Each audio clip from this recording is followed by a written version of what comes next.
ఓం సాయిరామ్. బాబా భక్తులందరికీ కూడా నమస్కారం అండి. అందరూ కూడా సుఖంగా సంతోషంగా ఎప్పుడూ కూడా ఆనందంగా ఉండాలి అని చెప్పి ఆ బాబాగారి తరపున నేను కూడా మనస్ఫూర్తిగా కోరుకుంటున్నాను. ఈరోజు బాబాగారు అందించే సందేశం ఏంటి అంటే కనుక, తల్లి నీకోసమే ముడుపు కట్టాను, ఏమీ చేయవద్దు, ఇది ఒక్కటి తాకమ్మ, 20 గంటల్లో 20 లక్షలు అందేలా నేను చూస్తాను అని చెప్పి ఏదో తెలియని సందేశాన్ని ఈరోజు బాబాగారు మనకి అందించాలి అనుకుంటున్నారండి. మరి బాబాగారు ఏ సందేశం అందించినా కూడా అది మన భవిష్యత్తుకు పునాది అని చెప్పి మనందరికీ కూడా తెలిసిన విషయమే కదా. మరి ఎవరికైతే బాబాగారి మీద నమ్మకం ఉంటుందో వారందరూ కూడా ఈ వీడియోకి ఒక చిన్న లైక్ ఇచ్చి వీడియోని వినడం స్టార్ట్ చేయండి. దానికంటే ముందు చాలామంది కూడా గురువుగారి గురించి అడుగుతున్నారండి. అక్క, ఎన్నో రకాల సమస్యలతో మేము సతమతమైపోతున్నాము, మీకు తెలిసిన గురువుగారు ఎవరైనా ఉంటే చెప్పండి అక్క అని చెప్పి అడుగుతున్నారండి. ఈ గురువుగారు మనకు తెలిసిన గురువుగారే. శ్రీ షిరిడి సాయిబాబా ఆశీస్సులతో జ్యోతిష్యం చెప్పబడును. గురూజీ శివరామరాజు గారు. Phone number 9959422552. మీరు ఇప్పటి వరకు ఎన్నో చోట్ల జ్యోతిష్యం చెప్పించుకొని మీరు ఆశించిన మార్పులు మీ జీవితాలలో జరగలేదని చెప్పి బాధపడి ఉంటారు. ఈ గురువుగారి దగ్గర అస్సలు అలా జరగదండి. మీ సమస్యలు ఏవైతే ఉన్నాయో ఆ సమస్యల గురించి వివరించి మీరు గురువుగారికి చెప్పండి. ప్రేమ, పెళ్ళి, ఉద్యోగం, రాజకీయం, సంతానం లేక ఇబ్బంది పడుతున్నా, భార్యాభర్తల మధ్య గొడవలున్నా, అప్పుల సమస్యలున్నా, శత్రువుల సమస్యలున్నా, ఇలా మీకు ఎటువంటి సమస్యలున్నా కానీ వాటికి తగిన పూజలు చేసి మీకు వెంటనే గురువుగారు పరిష్కారాన్ని చూపిస్తారు. గురువుగారు చెప్పింది చెప్పినట్లు 100కు 1000% జరుగుతుంది. మా జీవితాలలో కూడా ఎన్నో రకాల సమస్యల నుంచి ఈ గురువుగారు చేసిన పూజల వల్ల బయటపడి ఈ రోజున మేము సంతోషంగా ఉన్నాము. మీరు కూడా నమ్మకంతో కాంటాక్ట్ అవ్వండి. ఇక బాబాగారి యొక్క సందేశం విషయానికి వస్తే కనుక, తల్లి కష్టాలు తీరే మార్గం లేదా బాబా? ఈ బాధలు, ఈ దుఃఖాలు అనుభవించలేకపోతున్నాము. ఎన్నో రకాల అవమానాలు అనేవి పడుతూ ఉన్నాము బాబా. ఒక్కొక్కసారి అనిపిస్తూ ఉన్నది, ఈ కష్టాలని తట్టుకునే కంటే కూడా ఒక్కరోజు మరణంతో ఈ యొక్క పూర్తి సమస్యలు తీరిపోతాయేమో అని చెప్పి. అయితే తల్లి, ఏ మాత్రం భయపడవద్దు. అలాగే ఇప్పుడు నువ్వు అనుకుంటున్న మాట ఏదైతే ఉందో అది కూడా అస్సలు సరైనది కాదు. ఎందుకంటే ఈ భూమి మీదకు వచ్చిన ప్రతి మనిషి ఆయువు అనేది కేవలం ఆ పరమాత్ముని యొక్క చేతిలోనే ఉంటుంది. కనుక దాన్ని బలవంతంగా ఎవ్వరూ కూడా తీసుకోకూడదు. ఎందుకంటే ఎన్నో జన్మల యొక్క కర్మ ఫలితాన్ని ఇప్పుడు ఈ కష్టాల రూపంలో అనుభవిస్తూ ఉన్నావు. అయితే ఆ యొక్క కర్మఫలమే ఇంత కష్టంగా ఉంటే ఆ పరమేశ్వరుడు అందించిన ప్రాణాన్ని తీసుకుంటే అది ఎంత దోషమవుతుందో ఒక్కసారి ఆలోచించుకున్నావా బిడ్డా? ఈ భూమి మీద కష్టాలు లేని వారు ఎవ్వరూ లేరు. నీకు పైకి అందరూ నవ్వుతూ కనిపిస్తున్నారు కదా. ఈ కష్టాలను కేవలం నేను మాత్రమే అనుభవిస్తున్నాను. నాకున్న బాధలు మరెవ్వరికీ లేవు అని చెప్పి పొరపాటు పడుతూ ఉన్నావు. అయితే ఈ ఒక్క మాట జాగ్రత్తగా విను. ఈ ప్రపంచంలో ఉన్న ప్రతి ప్రాణికి కూడా ఏదో ఒక కష్టం అనేది ఉంటూనే ఉంటుంది తల్లి. ఈ పూటకి నువ్వు మనశ్శాంతిగా ఉండలేకపోతున్నాము అంటే కనుక దానికి కారణం కూడా నీ కర్మ ఫలితమే బాబా. ప్రతిసారి కూడా కర్మ ఫలితం అని చెప్పి చెప్తూ ఉన్నారు. మరి ఈ కర్మలను దూరం చేసుకునే మార్గం లేదా? నేను ఏమంత కర్మ చేశాను? అందరితో నవ్వుతూ ఉంటాను, ఎవ్వరూ కూడా ఆనందంగా ఉండకూడదు అని చెప్పి ఏ రోజు కూడా నేను కోరుకోలేదే. అయినా కూడా అందరూ నేను ఆనందంగా ఉండకూడదు అని చెప్పి కోరుకుంటూ ఉంటారు. కానీ అందరి సంతోషంలో కూడా నేను సంతోషాన్ని వెతుక్కుంటూ ఉంటాను. ఒకరు సంతోషంగా ఉంటే చూసి ఏ రోజు నేను ఏడ్చిందే లేదు బాబా. కానీ ఒక్కరోజు నేను సంతోషంగా ఉంటే అందరూ నన్ను చూసి ఏడుస్తూ ఉన్నారు. ఎందుకు బాబా, నేను ఎవరికి ఏం అన్యాయం చేశాను అని చెప్పి నా మీద అందరికీ ఇంత కోపం అని చెప్పి అడుగుతూ ఉన్నావు తల్లి. అయితే ప్రతి మనిషికి కూడా ఒక ప్రత్యేకత ఉంటుంది. నీలో ఏదో ఒక ప్రత్యేకత ఉంది కాబట్టే ఈ రోజున నిన్ను చూడలేక నిన్ను చూసి కుళ్ళుకుంటూ ఉన్నారు.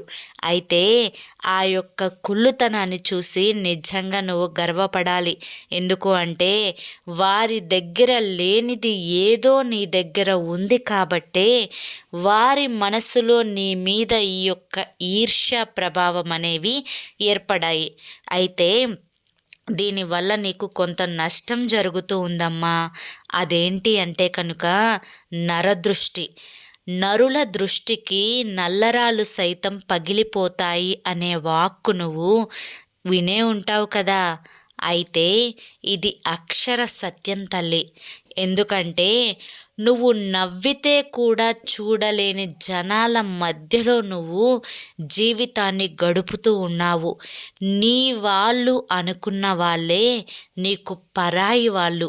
అది ఈరోజు మొదలైనది కాదు, నీకు ఒకరితో సంబంధం మొదలైన దగ్గర నుంచి మొదలైంది. ఎందుకంటే పైకి నవ్వుతూ మాట్లాడుతూ నవ్వుతూ నటిస్తూ నీ వెనుక నువ్వు ఎప్పుడు నాశనం అవుతావా అని చెప్పి చూస్తూ ఉండే జనాల మధ్య రోజు రోజుని నువ్వు గడుపుతూ ఉన్నావు. నువ్వు తిన్నా చూడలేరు, నువ్వు అందమైన వస్త్రాలను ధరించినా చూడలేరు, నువ్వు సంతోషంగా ఉన్నా చూడలేరు, నువ్వు ఆనందంగా గడుపుతున్నా కూడా చూడలేరు. మరి బాబా, మరి ఇటువంటి వారి మధ్య నేను ఎంతకాలం సంతోషంగా ఉండగలను అని చెప్పి అనుకుంటున్నావు? అయితే మరి వీరి నుంచి దూరంగా ఉండే మార్గాన్ని ఏదన్నా ఏర్పాటు చేయవచ్చు కదా బాబా. ఎందుకంటే అయిన వాళ్ళు ఎప్పుడూ కూడా అంటిపెట్టుకునే ఉంటారు. వారి నుంచి దూరంగా జీవించడం అనేది కష్టమైన పనే కదా బాబా. మీరన్నమాట అక్షర సత్యం. ఎందుకంటే అయిన వాళ్ళందరూ కూడా నాకు పరాయి వాళ్ళు అని చెప్పి నాకు బాగా తెలుసు బాబా. ఎందుకంటే వారి యొక్క మనస్తత్వాలు అనేవి మొదట నేను గమనించలేకపోయినా కానీ రాను రాను వారి యొక్క పూర్తి స్వభావం అనేది నాకు అర్థమైంది. కానీ నేను ఏం చేసినా కానీ, నేను ఎంత మంచిగా ఉన్నా కానీ, నేను ఎదుటి వారి యొక్క బాగుని ఎంత కోరుకుంటున్నా కానీ వారు ఏ రోజు కూడా నా సంతోషాన్ని మాత్రం చూడలేకపోతున్నారు. మరి ఇటువంటి వారి మధ్య ఆనందంగా ఉండడం సాధ్యమేనా అంటే కనుక ఖచ్చితంగా సాధ్యమే అవుతుంది. ఎందుకంటే వారి ఎదుట నువ్వు కొన్ని జాగ్రత్తలను తీసుకుంటూ ఆనందంగా ఉండవచ్చు. వారు ఎవరో కూడా నీకు పూర్తిగా తెలుసు కాబట్టి నేను ప్రత్యేకంగా వారు ఇలా ఉంటారు అని చెప్పడం లేదు. వారి యొక్క మనస్థితిని బట్టి నీ యొక్క ప్రవర్తన ఈ విధంగా ఉంటే కాస్తంత నరదృష్టి అనేది తగ్గే అవకాశం ఉంది. ఆ యొక్క ప్రవర్తన ఏ విధంగా ఉండాలి అంటే కనుక ఎప్పుడూ కూడా వారికి నీ యొక్క సంతోషాలని చెప్పకూడదు. ఈ విధంగా నువ్వు వారికి నీ యొక్క సంతోషాలను చెప్పడం వల్ల వారు నీ మీద యొక్క కుళ్ళు ఈర్ష్య స్వభావం అనేది ఇంకొంచెం ఎక్కువగా పెంచుకుంటారు. ఇక తరువాత నువ్వు ఎక్కడికి వెళ్ళినా ఏం చేసినా కూడా అది నీకు మేలు చేసే విషయమైనా కానీ లేదా నువ్వు లబ్ధి పొందే విషయమైనా కానీ పొరపాటున కూడా వారితో చెప్పకూడదు. ఒకవేళ నువ్వు నష్టపోయినా కూడా వారికి చెప్పకూడదు. ఎందుకంటే ఇప్పుడు నేను చెప్పిన దాన్ని బట్టి పూర్తిగా నువ్వు వారికి ఎటువంటి పాజిటివిటీని చెప్పకూడదు, ఎటువంటి నెగిటివిటీని చెప్పకూడదు. ఏంటి బాగున్నారా అంటే బాగున్నాను అన్నట్లుగానే ఉండాలి తప్ప వారితో ఇంకొంచెం క్లోజ్గా ఉండాలి, ఇంకొంచెం మచ్చికగా ఉండాలి, ఇంకొంచెం బాధ్యతగా ఉండాలి అని చెప్పి లేనిపోని అపోహలు పెట్టుకొని నరదృష్టిని మాత్రం పెంచుకోవద్దు. బిడ్డ, ఇప్పుడు ఎన్ని నీ చుట్టుపక్కల జరుగుతున్నా నువ్వు కోరుకునేది ఒకే ఒక్కటి. బాబా, ఇప్పటి వరకు ఎన్నో కష్టాలని అనుభవించాను, ఎన్నో బాధలని దిగమింగుకుంటూ నెట్టుకు వస్తున్నాను. కానీ నాకు ఎప్పుడు అసలైన ప్రశాంతత దొరుకుతుంది, అసలైన సంతోషం దొరుకుతుంది అని చెప్పి నువ్వు నన్ను ప్రశ్నిస్తావు కదా. అయితే నీ యొక్క ప్రశ్నలన్నింటికీ కూడా నేను కట్టిన ఈ ముడుపుతోనే సమాధానం దొరుకుతుంది. బిడ్డ, ఏ భగవంతునికైనా కానీ ముడుపు కట్టి కనుక వరాన్ని కోరుకుంటే తీర్చలేని వారెవ్వరూ కూడా లేరు. ఇలా శ్రీ వెంకటేశ్వర స్వామికి కోరుకున్నా కానీ, లేదా మరే అమ్మవారికి కోరుకున్నా కానీ, నీ యొక్క కోరిక ఏదైనా కానీ తీర్చే శక్తి ఆ యొక్క భగవంతునికి ఉంది తల్లి. అయితే నీ కోరిక ఏంటో, నీ యొక్క కష్టం ఏది వెళ్ళిపోవాలో, నీ యొక్క బాధ్యత ఏది నువ్వు నెరవేర్చాలి అనుకుంటున్నావో, ఏ ఆశ కోరిక తీరలేదు అని చెప్పి ఇబ్బంది పడుతూ ఉన్నావో, వాటన్నింటినీ కూడా తీర్చడం కోసం నేనే స్వయంగా నీ కోసం ముడుపుని కట్టానమ్మా. నువ్వు ఇక ఏమీ చేయాల్సిన అవసరం లేదు. నేను కట్టిన ఈ ముడుపుని నీ యొక్క కష్టాలన్నింటి నుంచి, బాధలన్నింటి నుంచి తప్పకుండా నిన్ను బయటపడవేస్తుంది.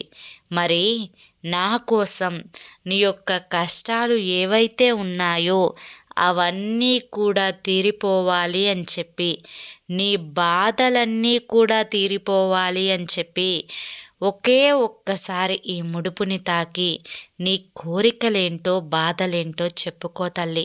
ఎందుకంటే ఈ ముడుపును తాకిన మరుక్షణం నుంచి నీ జీవితంలో కష్టాలన్నింటినీ కూడా తీర్చివేస్తున్నాను.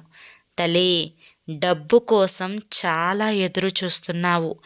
ఎంతోమంది నీ దగ్గర డబ్బు తీసుకొని తిరిగి ఇస్తాను అని చెప్పి తిరిగి ఇవ్వకుండా ఎన్నో కష్టాలని పెడుతూ ఉన్నారు. ఈ యొక్క ముడుపుని తాకిన తరువాత వారే స్వయంగా వచ్చి నీకు డబ్బులిచ్చి వెళతారు. బిడ్డ, నువ్వు చేస్తున్న పనిలో ఇప్పటి వరకు ఎంతో నష్టపోయావు. అయితే నీవు చేస్తున్న వ్యాపారంలో ఈ ముడుపుని తాకిన తరువాత ఆ వ్యాపారం అభివృద్ధి చెంది నీ యొక్క ఆ సంకల్పం ఏదైతే ఉందో అది తప్పకుండా నెరవేరుతుంది. బిడ్డ, ఈ ముడుపుని తాకిన తరువాత నీ యొక్క అనారోగ్య సమస్యలన్నింటి నుంచి దూరమయ్యి నీకు సంపూర్ణ ఆరోగ్యం లభిస్తుంది. బిడ్డ, నువ్వు ఈ ముడుపును తాకిన తరువాత నీ జీవితంలో ఏదైతే జరిగితే బాగుంటుంది అని చెప్పి నువ్వు ఎదురు చూస్తూ ఉన్నావో ఆ కోరిక అనేది నెరవేరుతుంది. బిడ్డ, ఈ ముడుపుని నువ్వు తాకిన తరువాత ఎవరి జీవితంలో ఈ మార్పు వస్తే నా జీవితం సంతోషంగా ఉంటుంది అని ఎదురు చూస్తూ ఉన్నావో ఆ యొక్క సంతోషకరమైన మార్పు అనేది ఈ ముడుపు తాకిన తరువాత నీకు దక్కుతుంది. కనుక నీ కోసం కట్టిన ఈ ముడుపుని తాకి నీకు ధనం అనేది ఎంత అందాలి అని కోరుకుంటున్నావో, ఎంత ధనం అందితే నీ సమస్యలు తీరిపోతాయి అని చెప్పి ఎదురు చూస్తూ ఉన్నావో, అది కనుక నువ్వు ఈ ముడుపుని తాకి మనసులో శ్రీ వెంకటేశ్వర స్వామిని కనుక మనసులో తలుచుకొని నీ యొక్క సంకల్పాన్ని చెప్పుకొని నువ్వు ఏమీ చేయవసరం లేదు తల్లి. ఈ ఒక్క ముడుపునొక్కదాన్ని తాకి నీ కోరిక చెప్పుకున్నావు అంటే అది తప్పకుండా నెరవేరుతుందమ్మా అని చెప్పి ఈరోజు బాబాగారు మనకి చాలా చక్కటి సందేశాన్ని అందించారండి.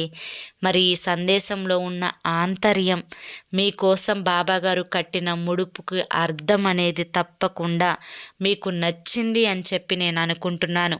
నచ్చింది అనిపిస్తే ఈ వీడియోకి ఒక చిన్న లైక్ ఇచ్చి ఖచ్చితంగా కింద కామెంట్ సెక్షన్లో ఓం సాయిరామ్ అని చెప్పి టైప్ చేసి వెళ్తారు అని చెప్పి మనస్ఫూర్తిగా కోరుకుంటున్నాను. అంతేకాకుండా మొదటిసారి సాయి పిలుపు ఛానల్లోకి వచ్చినట్లయితే కింద బ్లాక్ కలర్లో సబ్స్క్రైబ్ అనే బటన్ ఉంటుంది. దాన్ని ప్రెస్ చేసి పక్కనే ఆల్ సింబల్ ఉన్న బెల్ని యాక్టివ్ చేసుకుంటే ప్రతిరోజు బాబాగారి సందేశాలు అనేవి మీకు నోటిఫికేషన్ రూపంలో వస్తాయి. అంతేకాకుండా మరికొంతమంది బాబా భక్తులకు వీడియోని షేర్ చేయడం కూడా మర్చిపోవద్దు. రేపు మరొక మంచి సందేశంతో తప్పకుండా కలుసుకుందాం. అంతవరకు కూడా బాబా ఆశీస్సులు మీపై ఉండాలి అని చెప్పి మనస్ఫూర్తిగా కోరుకుంటూ సర్వే జనా సుఖినో భవంతు. ఓం సాయిరామ్.